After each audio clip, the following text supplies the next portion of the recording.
सुबाहु और मारीच ने। क्या हुआ? मारीच ने छल भी किया। कैसा छल?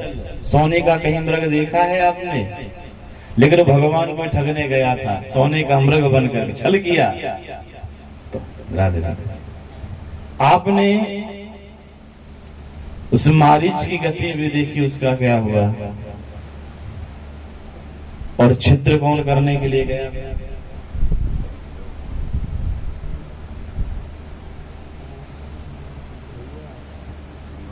इसलिए भगवान को प्राप्त करना है तो भाव से। भगवान तो भाव के भूखे हैं, प्रेम के भूखे हैं, पदार्थ के भूखे नहीं हैं।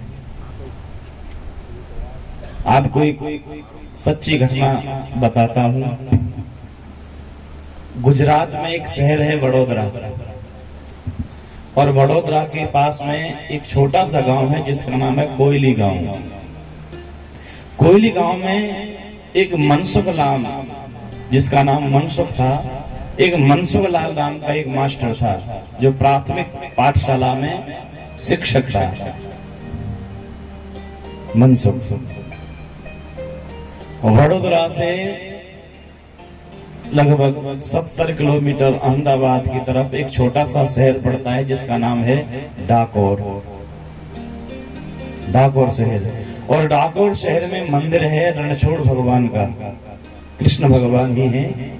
पर वो उस समय की वहां प्रतिमा है, उस समय का विग्रह है कि जब ठाकुर जी जरासंध के साथ में युद्ध कर रहे तो मैदान छोड़ के भागते हैं, क्योंकि जरासंध 10,000 ब्राह्मणों को पूजा पर बिठा करके आया था, और ब्राह्मणों ने जरासंध को आशीर्वाद दिया था, महाराज हमारा आशीर्वाद है, इस बार विजय तुम्हारी होगी। ब्राह्मणों की मंत्र शक्ति को रखने के लिए आज भगवान जरासंध के साथ युद्ध नहीं करते हैं, मैदान छोड़ के भाग खड़े होते हैं। दाऊ भैया ने ऑब्जेक्शन उठाया, अरे कन्हैया लोग क्या कहेंगे, हमारी कितनी निंदा होगी, कितनी बुराई होगी। भगवान बोले, दाऊ भैया लोग चीर चोर कहते हैं, माखन चोर कहते हैं, एक नाम और सही, लोग रण छोड़ कहेंगे, डरपोक कहेंगे, वो मुझे स्वीकार है, पर मेरे कारण ब्राह्मणों की मंत्र शक्ति कम नहीं होनी चाहिए। इसलिए भगवान ने भागना स्वीकार किया। तो डाकोर जी में वही मंदिर है रणछोड़ भगवान का,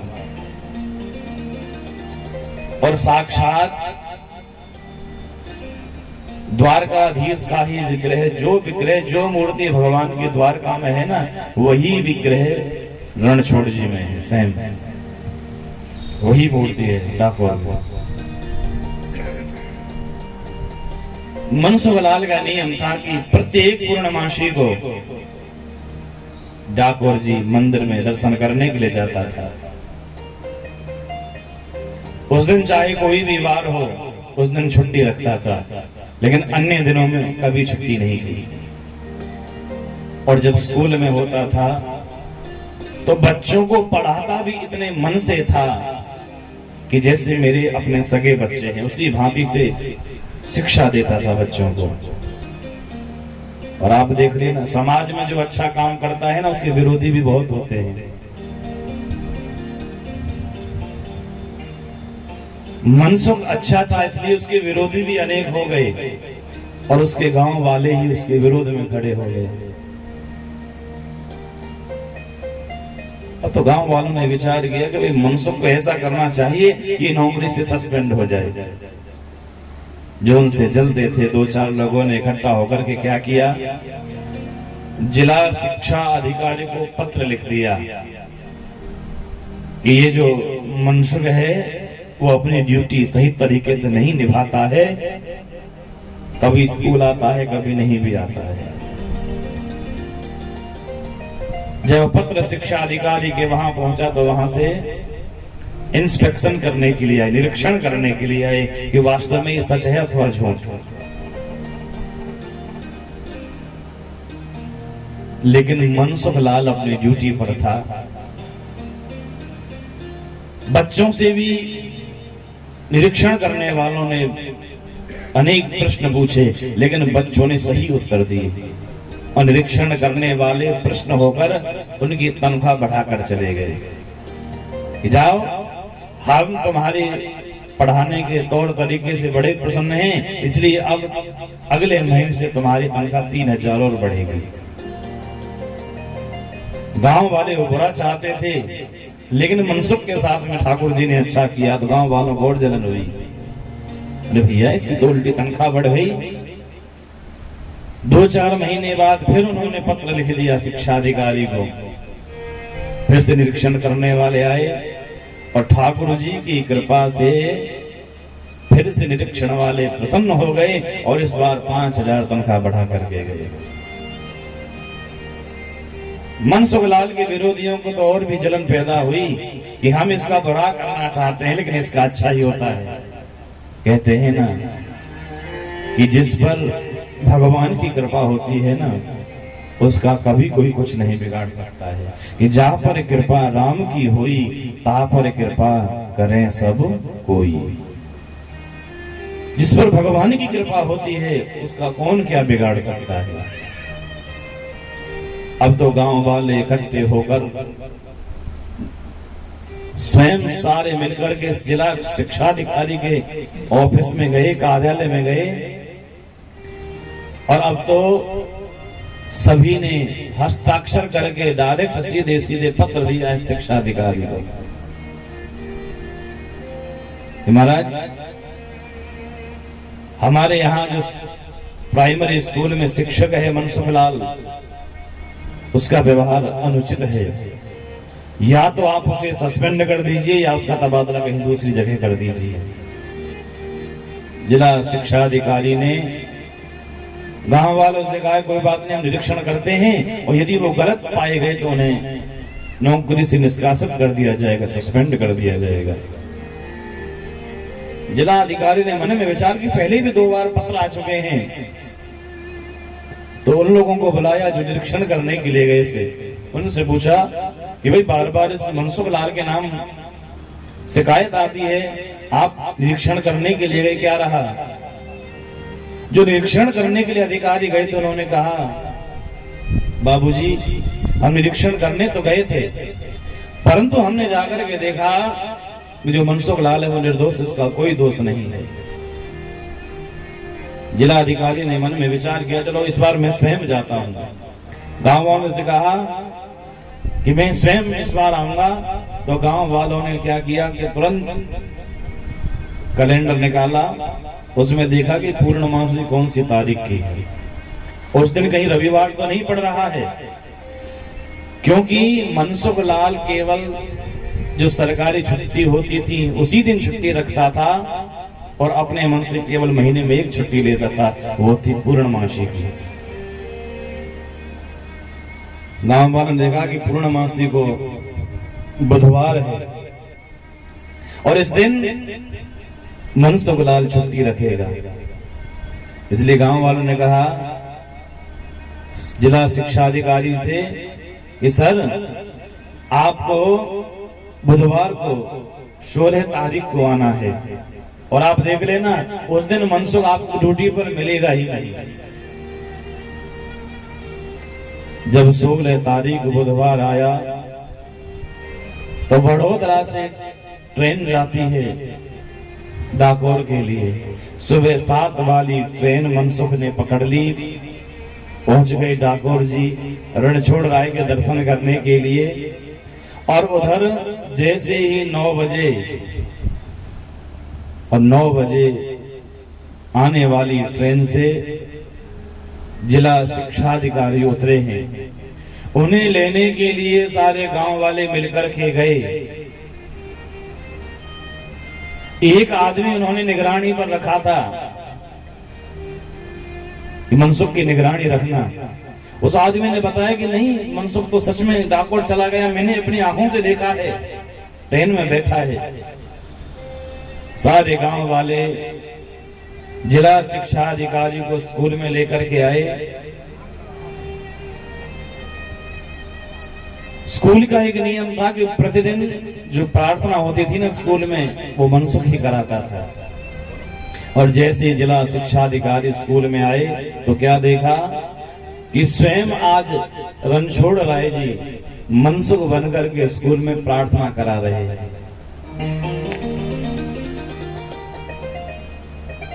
गांव वालों को आश्चर्य हुआ कि हमने तो निगरानी रखी थी, मनसुख तो डाकोर गया है। पर यह संभव किस लिए हुआ कि जब मनसुख की पत्नी ओजम बाई को पता चला है कि हमारे पतिदेव तो ठाकुर जी का दर्शन करने के लिए गए हैं और गांव वाले पीछे से जिला अधिकारी को बुला रहे हैं, तो उसने अपने घर में एक रणछोड़ राय की मूर्ति रखी हुई थी, उसी के सामने घी का दीपक जलाया और भगवान से प्रार्थना की, हे रणछोड़ राय जी, अरे आप तो सबकी लाज रखते हो और आज मेरे पति की लाज आपके हाथ में है। वो आपके ही पास गए हैं, यदि उनकी लाज चली गई तो समझना तुम्हारी लाज नहीं बचेगी। आप उनकी लाज अवश्य रखना। और ठाकुर जी आज स्वयं मनसुख लाल बन करके स्कूल में प्रार्थना करा रहे थे। जिला शिक्षा अधिकारी ने भी सोचा कि भाई गांव वाले तो कह रहे थे वो सब छुट्टी पर रहेगा, पर ये आया तो आया कैसे। गांव वालों को भी आश्चर्य हुआ। जिस व्यक्ति को निगरानी पर रखा था उससे पूछा तो भाई तुम सच बता रहे हो ना कि मनसुख डाकोर गया था। उस व्यक्ति ने कहा भैया मैंने अपनी आंखों से स्पष्ट देखा है, उसे ट्रेन में बैठते हुए मनसुख डाकोर गया था। और आज पूर्णमासी है ना। गांव वाले सोचने के चलो कोई बात नहीं, हम शिक्षा अधिकारी से कहते हैं कि जो बच्चे मनसुख लाल के नीचे पढ़ते हैं उनका इंटरव्यू लें। जिला शिक्षा अधिकारी ने उन बच्चों का इंटरव्यू लिया, पर मनसुख लाल तो अपना कर्तव्य भली भांति निभाते थे। जो भी प्रश्न जिला अधिकारी ने पूछे विद्यार्थियों ने समस्त प्रश्नों के उत्तर ठीक दिए, सही दिए। गांव वालों ने अधिकारी से कहा बाबूजी जरा और भी कठिन प्रश्न पूछो। हाँ, जिला अधिकारी ने भी अब ऐसा प्रश्न पूछ लिया। एक चौथी क्लास का विद्यार्थी और प्रश्न पूछ लिया 7वीं क्लास का, उस विद्यार्थी ने वो भी बता दिया।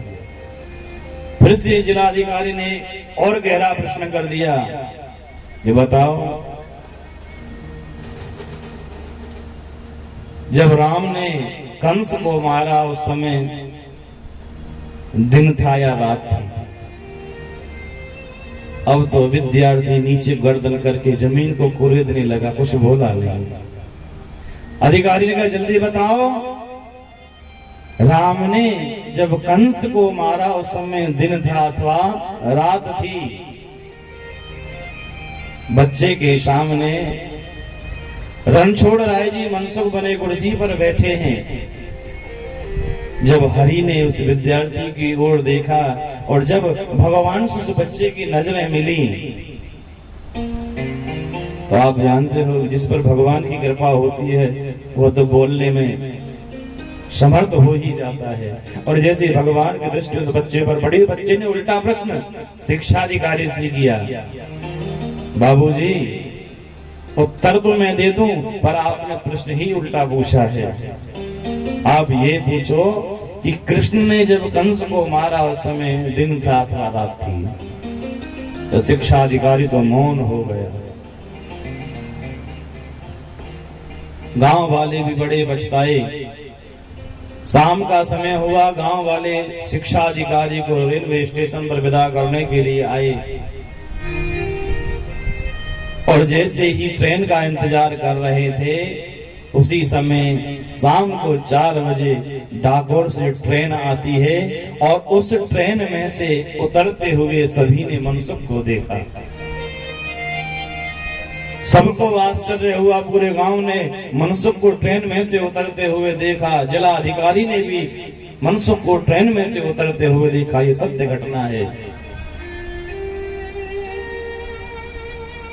सत्य घटना की बात तो सच्चाई तो अब शुरू होती है। जिला अधिकारी ने मनसुख से पूछा, भाई मनसुख हम तो तुम्हें अभी स्कूल में छोड़ करके आए हैं, तुम्हें ट्रेन से कैसे? तुम ट्रेन में कैसे आई ये बताओ। मनसुख ने कहा, बाबूजी मैं तो आज छुट्टी पर था, मैं तो आज डाकोर गया था रणछोड़ राय के दर्शन करने के लिए। सभी को पता है कि प्रत्येक पूर्णमासी को मैं डाकोर जाता हूँ, आज भी गया था। शिक्षा अधिकारी ने कहा, नहीं मनसुख तुम झूठ बोल रहे हो। अरे मैं स्वयं विद्यालय से आ रहा हूँ और मैंने देखा तुम तो वहीं कुर्सी पर बैठे थे, तुम्हारे साथ में मेरी बातचीत हुई है, तुम झूठ मत बोलो। बार बार जब जिला अधिकारी कहता है कि झूठ मत बोलो तो भक्त समझ गया। मनसुख कहता है वो मैं नहीं था, मेरी जगह वो रणछोड़ जाए राय जी मेरी लाज रखने के लिए मनसुख बन करके आए थे। जिला अधिकारी से मनसुख ने कहा, मुझे वो कुर्सी पर ले चलो, मुझे वो कुर्सी दिखाओ कि जहां पर रणछोड़ राय जी मनसुख बन करके बैठे थे। जिलाधिकारी ने कहा, नहीं वो कुर्सी देखने की कोई जरूरत नहीं है, मैं तुम्हारी पढ़ाई से बड़ा प्रसन्न हूँ और इस बार मैंने तुम्हारी पोस्ट बढ़े इसलिए मैंने पत्र भी लिखा है उच्च अधिकारियों को और मैं आपको वचन देता हूँ इस बार तुम हेडमास्टर निश्चित हो। मनसुख ने कहा, अरे मुझे वो प्रगति नहीं चाहिए, मुझे वो उन्नति नहीं चाहिए, अरे मेरी तो उन्नति मेरे ठाकुर जी ने कर दी है, अब उससे भी बड़ी मुझे क्या उन्नति मिलेगी, पर मुझे वो कुर्सी दिखाओ। सारे गांव वाले मिलकर के मनसुख को विद्यालय लाए। मनसुख ने वो कुर्सी को देखा, उस कुर्सी की परिक्रमा लगाई और आज कुर्सी को धोख लगा रहे कि वही कुर्सी है कि जिस पर आज मेरी लाज रखने के लिए मेरे डाकोर के नाथ मेरे रणछोड़ राय जी आकर के विराजे हैं। आज राजीनामा लिख करके जिला अधिकारी को देने लगते हैं। मनसुख कहते हैं कि मुझे अब ये नौकरी नहीं करनी है। जिलाधिकारी ने पूछा, तुम नौकरी करना क्यों नहीं चाहते हो? मनसुख ने रोते हुए कहा कि जिस नौकरी के लिए मेरे ठाकुर जी को आना पड़े, उनको कष्ट हो, उनको दुख झेलना पड़े, वो मुझे नौकरी नहीं चाहिए। मुझे ऐसी नौकरी की आवश्यकता नहीं है कि जिस नौकरी के लिए मेरे ठाकुर जी अपना स्थान छोड़ करके आवे। इसलिए मैं इस नौकरी को त्याग पत्र देता हूँ, ये नौकरी से निष्कासित होना चाहता हूँ। मनसुख सच में भक्त था। सारे गांव वालों को भरोसा हो गया कि मनसुख अपनी जगह ठीक है।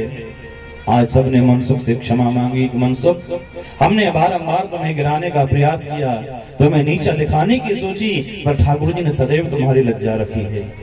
इसलिए भैया आप हमें क्षमा कर देना। आज मनसुख अपने घर पर आया और अपनी पत्नी से कहता है, देवी मैंने नौकरी को छोड़ दिया है, भले हम गांव में मजदूरी करेंगे पर आज के बाद मैं स्कूल में नौकरी नहीं करूंगा। उनकी पत्नी ने पूछा, क्यों, कोई बात हो गई है क्या? अपनी पत्नी से मनसुख ने कहा, देवी मैं इसलिए शिक्षक की नौकरी नहीं करना चाहता हूं कि आज मेरे ठाकुर जी को मेरे कारण मेरी नौकरी करनी पड़ी, इसलिए मैं नहीं चाहता कि मेरी जगह पर मेरे ठाकुर जी को मजदूरी करनी पड़े।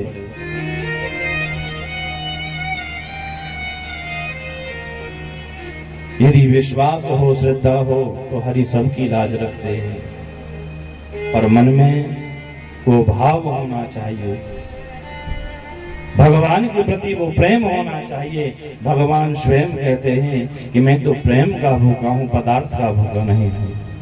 लेकिन हमने उल्टा कर दिया है, प्रेम परिवार वालों से करते हैं और पदार्थ भगवान को चढ़ाते हैं। कि प्रेम का भूखा हूं मैं और प्रेम ही एक सार है, प्रेम से मुझको भजो तो भव से बेड़ा पार है। भावना में भावना हो तो भावना पार है, भावना में भाव है तो भाव से बेड़ा पार है, भाव से बेड़ा पार